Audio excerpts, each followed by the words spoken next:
Yeah, I think we're good. Everybody metal? Metal. All right. Oh, yeah. You want to sit at the table over there? Instead of being something like over by a trench barrel? I don't know. It was pretty blinding over there. Yeah, it was pretty. It was actually pretty rough. You started there? Yeah. Then we went there, and then we came here.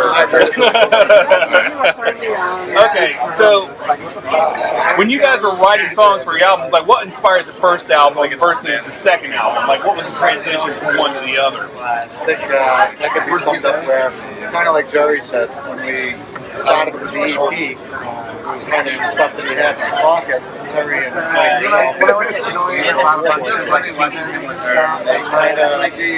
of rough outlines and pieced together. We kind of built off of that and finished them up. Got them to where they were pretty cohesive and we liked them. And we made up another new tune with that. And says, oh, let's record it and get it out there and see what the response is. Yeah. Terry had helped write the songs in the core in the beginning, but up to that point he wasn't really in the band with us. But because he was so involved at such an early stage, years ago, yeah. He said, hey man, this is all about you too. How about you come do leads? And I was like, yeah. So, he was on the first recording as well, but not really, a full-fledged like. Yeah, I want to be what with happened you. was me and Jerry were in Warhorse together and we wrote new songs. The band dissolved, we had these songs. Yeah. Initially, me and Jerry got together again to write these songs again 10 years later. I had prior obligations with other bands I had to drop out. So we got involved with these gentlemen here and we kept the band going as a three-piece and it was up to me to get my act together and join them. You know what I mean? It's a little disjointed, the history of the band, who was in it, so on and so forth. You know what I mean? I've always been involved, but there was a gap where I wasn't. You know what I mean? Kind of. Yeah, I mean the music was there from day one. Yeah. But it was just a matter of Terry's in multiple bands, we're in multiple bands, so it's just a time issue. It wasn't like a personal thing or nothing like that. Scheduling and distances. Just scheduling, Yeah. I live in New Hampshire. They live in Western Mass. You know what I mean? Yeah. Right. An hour and a half just to get to rehearsal. So even the newest stuff. I mean, we're very fortunate where everybody writes. I mean, there's a song Jeremy wrote. There's a song Terry wrote. There's a song I wrote. There's a song Dan wrote. They wrote one together. We wrote one together. There's songs that we wrote together. And there's ones that are complete, collaborations. Yeah. Maybe me and him will walk in with 3 riffs, but we're stuck. We're hitting a wall. And Jeremy's like, oh, we'll do it like this. And so he's like, yeah, then hit it this way. Boom. We're very fortunate in that way that it works. As far as the writing, the writing involved like any band that's been playing together for a while. You know what I mean? Yeah, right. Like you kind of anticipate what the other one is going to do or the ideas. We've all been playing together, for a while. These guys have been playing together for a while, and on our own playing together. I've been playing for 31 years. Yeah. You know what I mean? These guys have been playing forever. Well, that's the thing, and plus too, it's just as far as bass and drums, we can come up with things, but we'll only get so far. Where Jeremy and Terry have more knowledge as far as the chords and just approach it a different way that I might not think of. Like I said before, I'll get a riff, but I just get stuck. And I'll be like, oh, we'll try it in fourths. Oh, there it is. You know what I mean? I didn't even know what I was looking for. And these guys, you know what I mean? Just different skills. Just that outside influence can really push you into a direction you didn't think about. Which way you don't know which way you want to go. Yeah. I mean, well, I've heard that about a bunch of different bands. It's like when they're jamming and whatnot, it's the idea that, okay, I'm pretty sure so-and-so is going to go this way when we start moving into the next beat, and then they'll surprise them. And then it's like, oh, I got to catch up. I've heard that before, and that's kind of, to me, that's an interesting catalyst for creativity. Oh, it absolutely is. Yeah, always willing to try. Even if, someone brings in an idea and you're like, I'm not sure. No, we just try it. Right. Yeah. You don't know until you try it. So don't guess it. Don't kill it before it has a chance. We've known each other long enough, and we've played with each other long enough that we played in the Thrash band way back when we first started playing, and we've had some ideas from back then, and we try them again and try them a little bit different, and it'll work. Just by It's all metal. Right. Now, discount anything. Everything, like you said, we try it all. One guy will hear it completely different. Yeah. The guy that wrote it. yeah, but this is what I hear. Oh, let's try that. And it's just so organic, you know. Is that even similar, like when it comes to lyrics and whatnot? That one person doesn't think of it, and then another one's like, we should throw this in here. To a degree, I think that Jerry, primary lyricist, Terry puts a lot of feedback into, and Well, there'll be times like, it's happened with all of us, where like Jeremy would be like, hey, here's this song, I got this title, I want it to be about this. Maybe I come up with the lyrics, he pointed me in the right direction. Yeah. Or Terry will give me 3-4 lines, hey, I got this.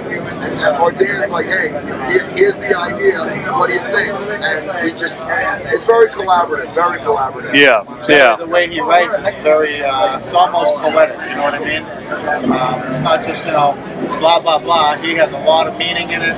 He digs deep to really find a proper way to express it, rather than just a blanket, statement that somebody would say, Yeah. oh, you're dead, you're in the ground. Well, it's just because we care enough. Yeah. We care enough to make the best we can make. Now, what are typical themes in your lyrics? I mean, most lyrics are generally perceived one way, and then usually they're about something else. Is that the same? Suicide, death, war, suffering, humanity's awfulness, drug addiction, fucking working your ass off, getting by women, frustration, stuff like that. Now, see, I've found that's actually a pretty common thing with Doom in general, is that there's an odd sort of like blue collar vibe with a lot of Doom metal, As being Doom, you have to have a certain amount of minor chords as well as a minor subject, you know what I mean? Like a very negative approach and subject.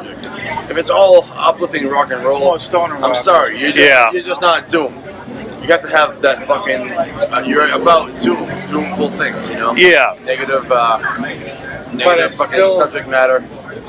It's still organic though, because you don't try to write it down. Yeah. You don't try to write it down, it just comes out that way. It basically comes out as what you've experienced on some level. We have a new song, right? This is a good quick story.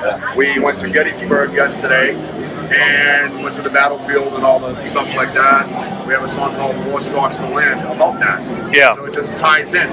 You know what I mean? Which was really fulfilling on this trip, to be able to go do that. Yeah. Experience, the vibes and everything there. And then know we were coming here. A town with a population of 3,800. Yeah. 41,000 people were laying there dead. Yeah. We actually changed the words yesterday while we were there. There's just a little more experience, a little more inspiration, and gained a little more knowledge, and realized we were a little bit off base with the words and made them a little more accurate. Yeah. I hope. Just, the idea that there's more punch to it when you actually, I guess, grasp it on some level. Absolutely. Yeah. Absolutely.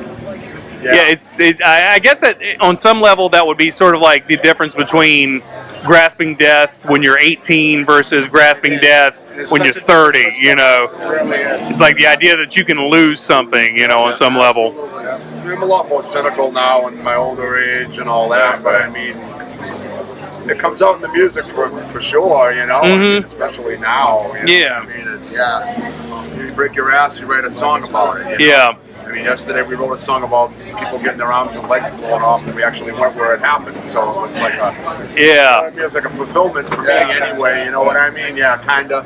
You know what I mean? Yeah. And what's nasty about that is that it's this is way before you had the luxury of an anesthetic. It's like you had to eat that. It's like ugh. Learning about the canister, it was one of the projectiles the cannons would shoot. It was a canister full of metal balls. Yeah. It's just what annihilation body is amazing, And we try to do the same thing with our music, so. Yeah. Well, yeah. There you go. We want to hurt you. Music to be heroin. Yeah. We want to hurt you. You know what I mean? We want it to be impactful. Yeah. Now, how long have you guys been together? About 3 years.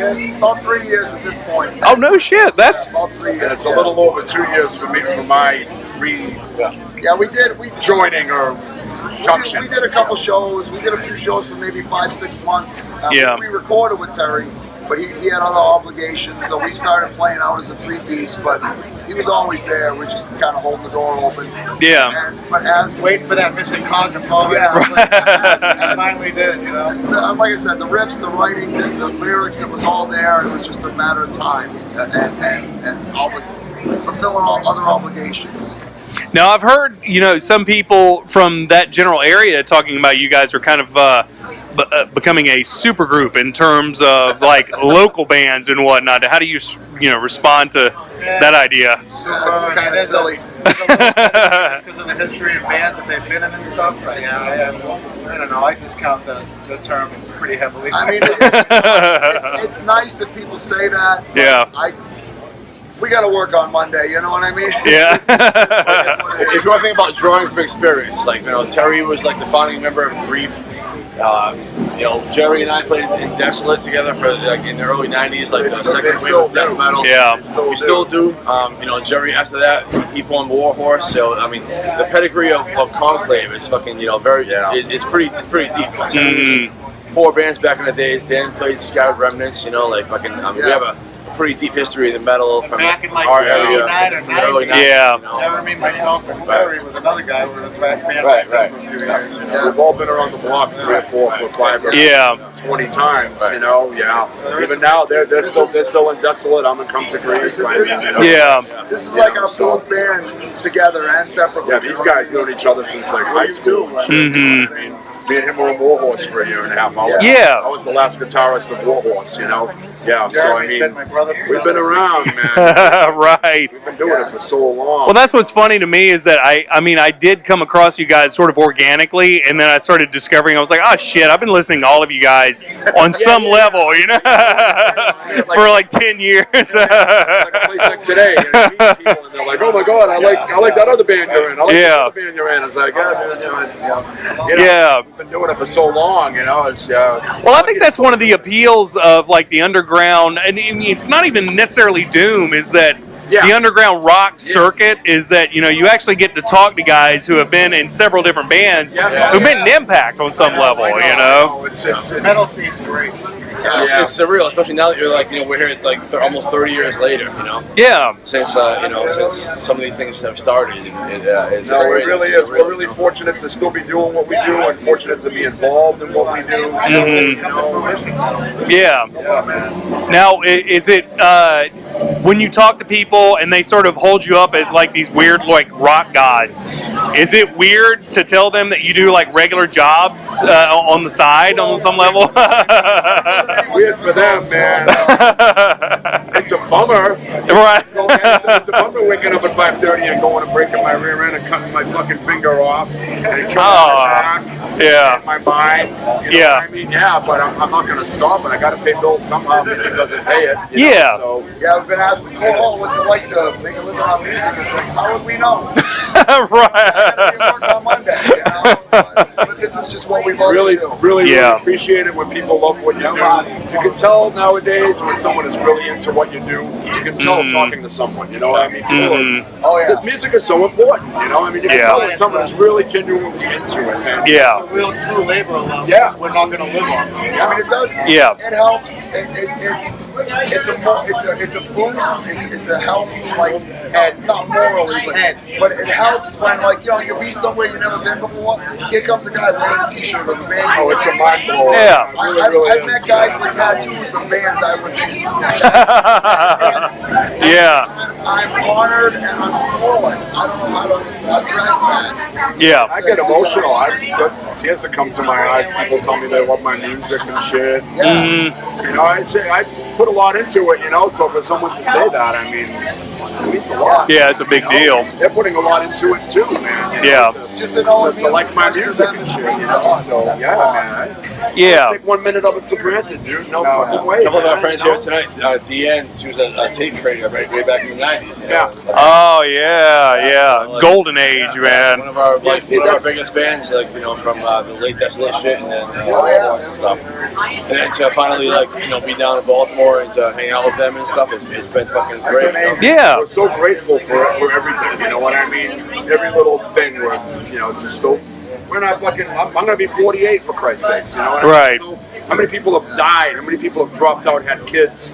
not play music anymore, just totally denounce it. Yeah. It's not easy. It's very difficult, but I'll do it till the day we. But you wouldn't do it if you didn't give a shit about it. It's like I'm gonna do it regardless. I'm gonna do it regardless. It doesn't matter. It doesn't matter. Yeah, it's what we do. It's what we do. It's what we do. Like up in Worcester, Mass, they got this club Ralph's Diner. It's great. They do Metal Thursday, and we love it.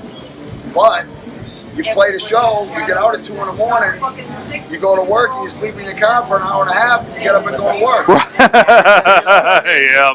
Yeah. And it's like, how long have I been wearing these clothes? I don't remember. But you know what? It was a good show. You had a good time. You saw some people you liked.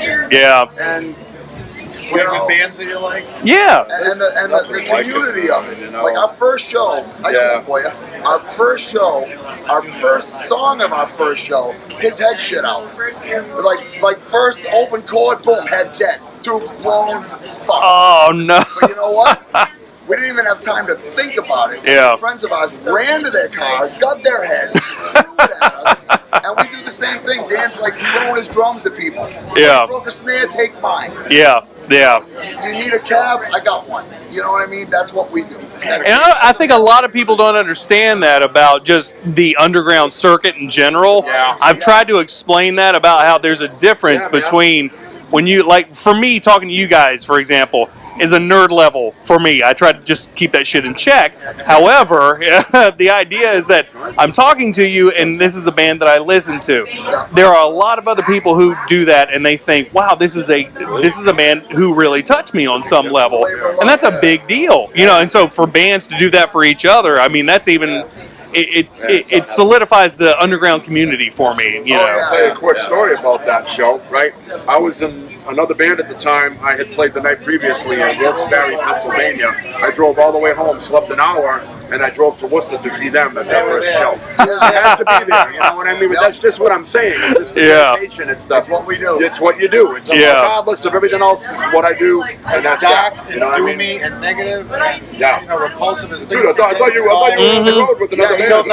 He walked he walks What are you doing here? I was like, I'm here to see you guys, man. I mean, I'm not going to miss you. Pennsylvania. I'm not going to miss your first show, man. Did you sleep? No. That's right.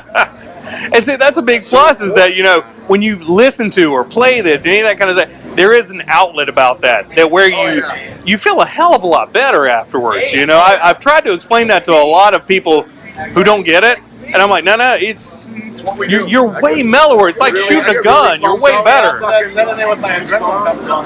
Yeah. I don't need needles or anything in my veins. I just go in there and have a great time and sit down. And like we're going to go back in there right now, watch the skull, and just get loaded and stare at each other, and this is going to be badass, All right. Well, is there anything else that you guys want to say? Appreciate it. Support the scene, If any of yours plays in a band, go see them, man. You never know, it might be the last time. Absolutely. Every show that I play, every rehearsal that I do, you never know, it could be the last. You gotta enjoy it. You gotta make the most of it, man. Yeah, absolutely. You want a good scene in your area, go to shows. Yeah, absolutely. We have an album on Lost Apparitions Records called Sins of the Elders. Pick it up if you get a chance. Check it out, please. Fuck yeah. Very much. Very good album. Thanks to everybody in Maryland. Fucking do the best, man. We love Maryland. We love man. We love playing down here. It's awesome. Right on, man. All right. Thank you. Check it out. heavy-vinyl.com, Conclave. You guys take care.